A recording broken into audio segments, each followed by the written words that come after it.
In just 9 seconds, something happened that no one saw coming. It was quiet, fast, and left people speechless. On a cool night in August 2025, a runner did something that changed everything. But what really happened on that track? And why are people still talking about it today? This is the story of Akani Simbine, and it starts with a question no one can answer yet. First off, let's set the scene. It's the 2025 Diamond League Final in Zurich, held August 27th and 28th. The event is the climax of a long season, 14 Diamond League meets across the world, culminating here at Letzigrund Stadium. Every athlete here, every sprint, every leap, every throw, carries more weight than any other meet outside a global championship. Simbine had one of those seasons that felt urgent, that seemed to need a statement. He began in 2025 winning bronze in the 60 meters at the World Indoor Championships. It was his first global individual medal, signaling he was still dangerous in the short sprint. In the outdoor season, he became the only man in history to run sub-10 seconds in the 100 meters for 11 consecutive years. That streak ended only because no one else has done it ever.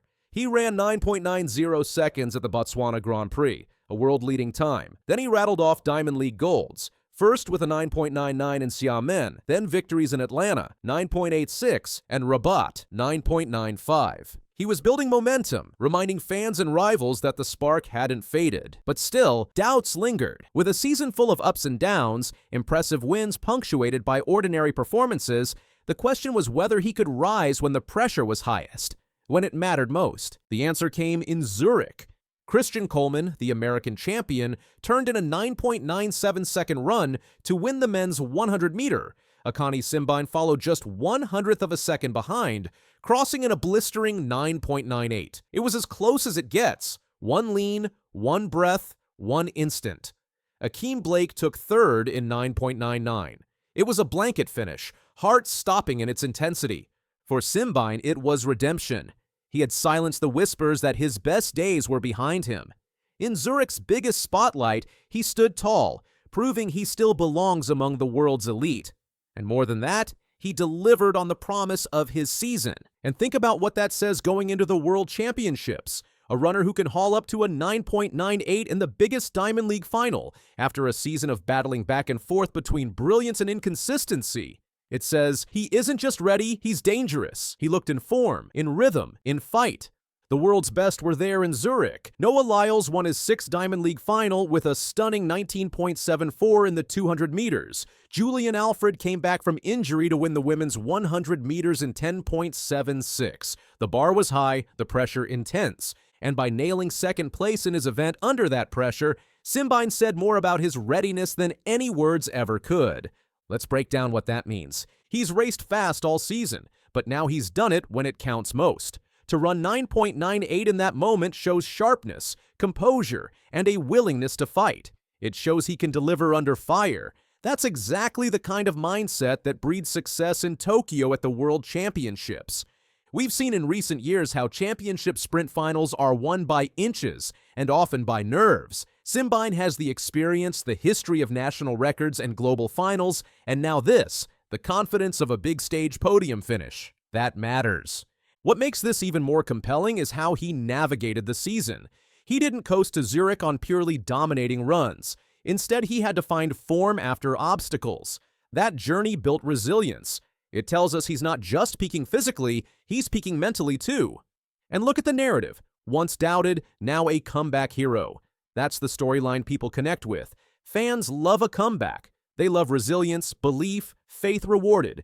Simbine is giving them just that. His season may have wobbled, but his finish was sharp. But it's more than the numbers. It's the way he holds himself on the track. The focus in his eyes when he steps into the blocks, the calm energy before the gun, the drive out of the start, the lift in his knees, the way he doesn't fade under pressure. All of it speaks to an athlete who has matured, not just in speed, but in presence. In Zurich, he didn't just run, he performed. He stood shoulder to shoulder with Coleman, a world champion, and matched him stride for stride.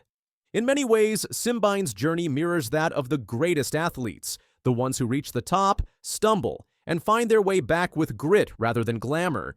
He's not flashy. He doesn't talk much trash. but his performances speak volumes. This is a man who has faced heartbreak, like missing the Olympic podium by milliseconds, and still comes back with his head high. And there's a deeper story too. For years, Simbine has carried the hopes of South Africa, a country where sprinting wasn't always the main stage. He changed that. He became the face of speed in his nation, a role model not just for athletes but for resilience itself. And after every fall, he's gotten up faster. This season was no different.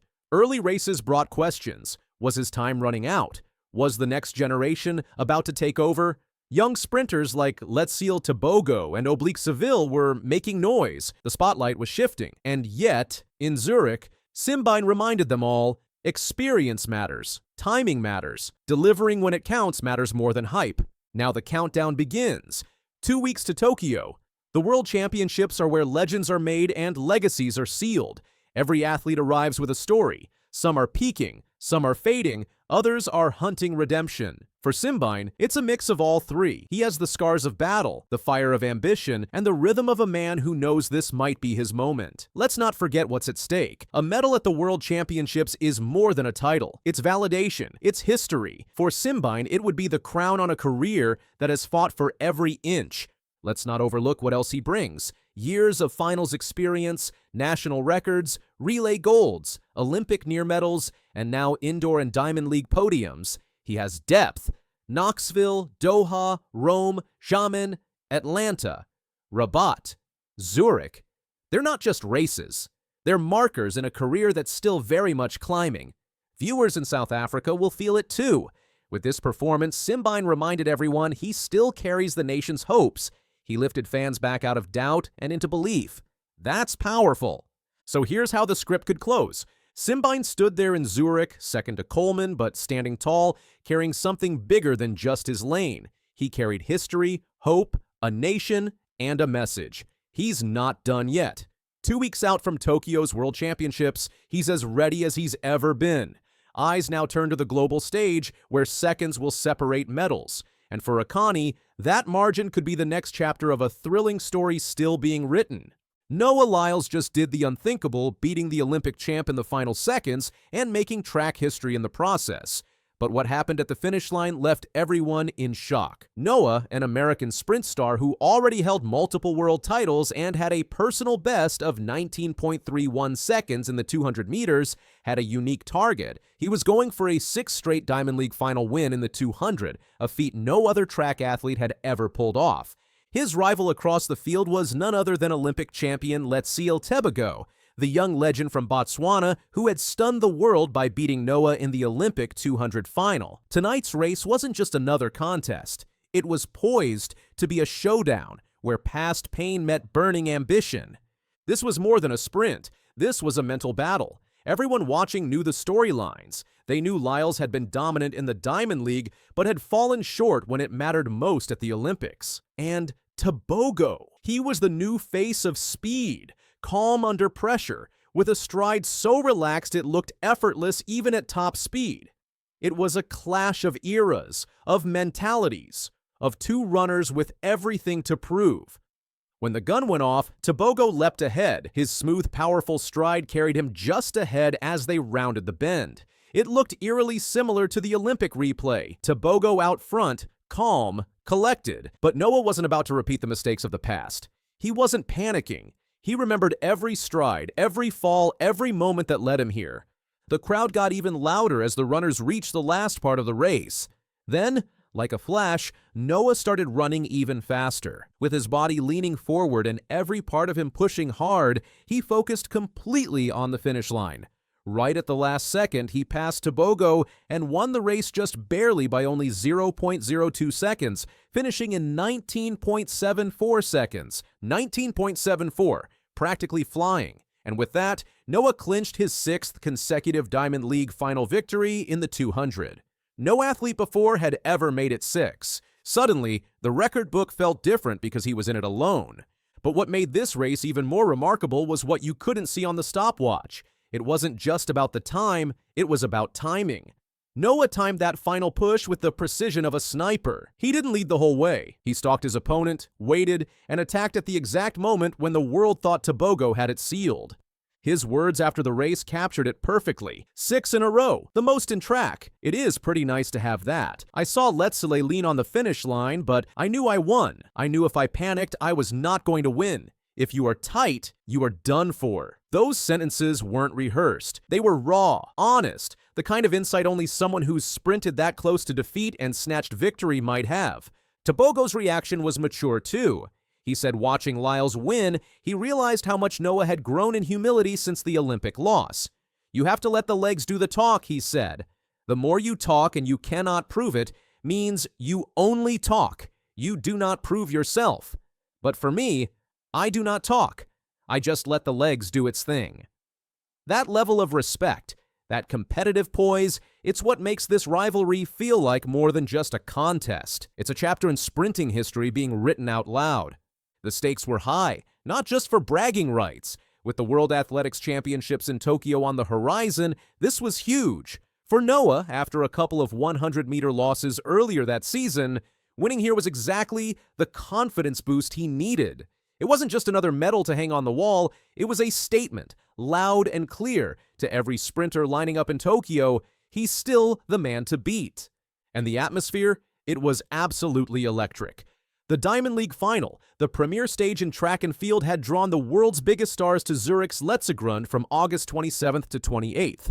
This wasn't your average end-of-season event. It felt more like a global summit of the sport's best. Athletes knew this was the last real test before Tokyo, and everyone showed up hungry.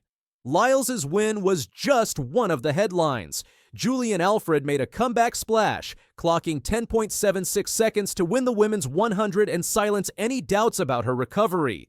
Javelin became a stage for pure drama. Julian Weber unleashed a world-leading 91.51 meters, pushing Olympic champ Neeraj Chopra into second. Christian Coleman ripped through the men's 100 in 9.97 seconds. Karsten Warholm and Femke Bol broke meet records in their hurdle events. Records were falling like dominoes. Even outside the sprints, the action was wild. A Dutch national record tumbled in the women's 1500. Britain's stars hit personal bests in the 800. This was the kind of night where even finishing second felt like a badge of honor. Champions weren't just winning, they were sharpening their swords before war. But Lyles, his moment stood above it all, because in that single burst of power and precision, he didn't just win a race. He erased doubt. He erased disappointment. He stood taller than ever before, not just as a runner but as a competitor who came back from defeat and proved he could still dominate when it mattered. Let's not forget, he now holds 6 Diamond League final titles across both 100 and 200 meters. That includes 5 in the 200, most recently in Zurich, and 1 in the 100. It's not just longevity, it's consistent under pressure. In a sport where one misstep can ruin your entire season, Lyles has delivered again and again. His journey wasn't always smooth. Injuries, pressure, public criticism, and that Olympic loss could have crushed him. But they didn't. He responded not by sulking, but by grinding, training harder, focusing sharper. It takes something special to keep coming back stronger season after season. There's something about the way Noah Lyles runs when he's doubted. It's almost like doubt adds fuel. You can see it in the way he leans into the final 30 meters, in the way he grits his teeth when it's close. When the world expects him to fold, he finds another gear. That's not just athleticism, that's willpower. That's a belief built on battle scars. Now, with Tokyo looming in September, this matters. A win like this changes the energy. A race like this makes fans, coaches, and rivals look again. Lyles heads to Japan not as a fading star, but as a man reborn, hungry, and more dangerous than ever. Tebogo, he's not going anywhere either. Their rivalry is just heating up, and their next race might just be the most watched sprint of the decade. So let's hold that image. 2 champions, 2 styles, 2 countries, 1 finish line. That's the kind of drama track and field lives for, and the beauty is, we know they'll meet again. We know this isn't over. This is more than a gold medal, it's redemption, dominance, and the kind of sprinting legacy that fans will talk about for generations. Lyles didn't just cross the finish line first. He crossed into history. Let's see this bib again. So this is clearly a shout out to Tyreek Hill. What do you want to say to Tyreek? I think this says it all. No, you got to add some more to it. Hey, when you're ready to actually put some words down and you're actually ready to race, see me. I'm right here. I ain't going nowhere, but all I know is your football season's over. You ain't got no excuse now. Tyreek Hill just reignited the feud with Olympic champion Noah Lyles. After showing a 10.15-second 100-meter dash, Hill flipped Lyles' taunt right back at him with a brutal message. Noah could never. But days later, Lyles suddenly backed out of their high-profile race in Times Square. Was it really personal reasons, or did Hill's speed scare him off? This rivalry didn't start overnight. It traces back to September 2023, when Noah Lyles stood at the podium after winning his sprint double at the World Championships in Budapest, Hungary. Lyles fired shots at American professional sports, specifically targeting the NBA and NFL, with his now infamous comment, "World champion of what? The United States? Don't get me wrong, I love the US, but that ain't the world." That statement lit the fuse. Tyreek Hill, the Miami Dolphins superstar wide receiver, wasn't about to let that slide. In August 2024, just days after Lyles won the Olympic 100-meter title in Paris, with a time of 9.79 seconds, Hill officially challenged him to a race at 50 yards. Hill chose yards instead of meters, perhaps the most American response possible to a track and field athlete who competes in the metric system. Lyles responded with pure disrespect. In an interview about Hill's challenge, the Olympic champion completely forgot Hill's name, saying, "What's that guy's? What's the cheetah guy from football? I can't remember his name. Mark! What's the football player who thinks he's fast name?" The insult was calculated and stung. The tension escalated dramatically in February 2025. Lyles dominated the New Balance Grand Prix, clocking a blazing 6.52 seconds in the 60-meter final, which would rank as the 14th fastest time in the world that year. After crossing the finish line, Lyles held up a sign that read, "Tyreek could never." The message was clear and personal. Surprisingly, both athletes confirmed the race was actually happening on February 15th, 2025. People magazine reported that Hill and Lyles had never actually met in person, despite their public feud. The production company owned by actor Terry Crews, called Super Serious, was reportedly leading the charge to organize this spectacle. The race details emerged piece by piece. They agreed on a 60-meter distance, with the venue planned for Times Square in New York City. The event was scheduled to take place before the U.S. Outdoor Championships. Hill seemed ready for anything, telling reporters, "As long as we ain't putting people's mamas in it, I don't care. We can go as far can be. We're here for a good time." Not everyone believed this race would materialize. Michael Johnson, the legendary sprinter and Grand Slam track commissioner, appeared on The Rich Eisen Show in March 2025 and scoffed at the notion. If it's a track meet, if it's a track race, if it's 100 meters, that's not a race, Johnson declared, dismissing the matchup entirely. Then came the moment that changed everything. On June 13th, 2025, Hill stepped onto the track at the Last Chance meet in Sherman Oaks, California, for his first race since 2023. This wasn't just any casual jog. Hill dominated his heat, crossing the finish line in 10.15 seconds with legal wind conditions. He skipped the final but posted the fastest time of the day. The performance was remarkable for multiple reasons. Hill had taken a 9-year hiatus from competitive track and field, focusing entirely on his NFL career. Yet here he was, at age 31, running times that would make college sprinters jealous. For context, Lyles hasn't run that slow since 2022, meaning Hill's performance was genuinely impressive by professional standards. After the race, Hill delivered his power move. He held up a paper sign with the inscription, "Noah could never," directly turning Lyles' February taunt back on him. The message was unmistakable. Hill had just proved he could still compete at an elite level. 4 days later, on June 17th, 2025, the bombshell dropped. Lyles was in Cannes, France, at the Stagwell Sport Beach event when he disclosed the race was off. "We were very deep into creating the event," Lyles told the audience. In fact, it was supposed to happen this weekend. Lyles cited personal reasons and complications for the cancellation, adding, "Unfortunately, there were some things, complications, personal reasons, that it just didn't come to pass, but we were full on." He claimed they were going to shut down New York's Times Square and that it was going to be a lot of fun. The timing seemed suspicious to many observers. Hill had just run his impressive 10.15 seconds on June 13th, and by June 17th, the race was suddenly canceled due to vague personal reasons. Hill's response was swift and brutal. Within hours of Lyles' announcement, Hill took to his Instagram stories with a Simpsons meme. The image showed Homer Simpson backing into bushes, but Hill had superimposed Lyles' face over Homer's. The implication was clear. Lyles was retreating after seeing Hill's speed. Hill didn't stop there. In subsequent Instagram posts, he mocked Lyles' original taunt, writing, "Noah could never."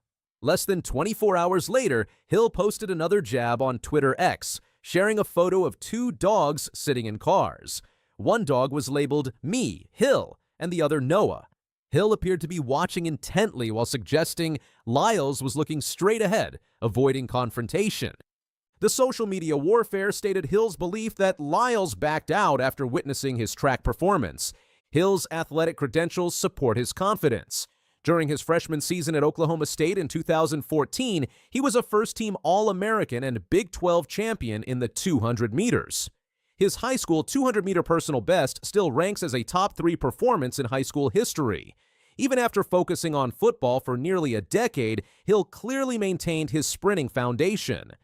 The broader context shows the challenges of organizing such an event.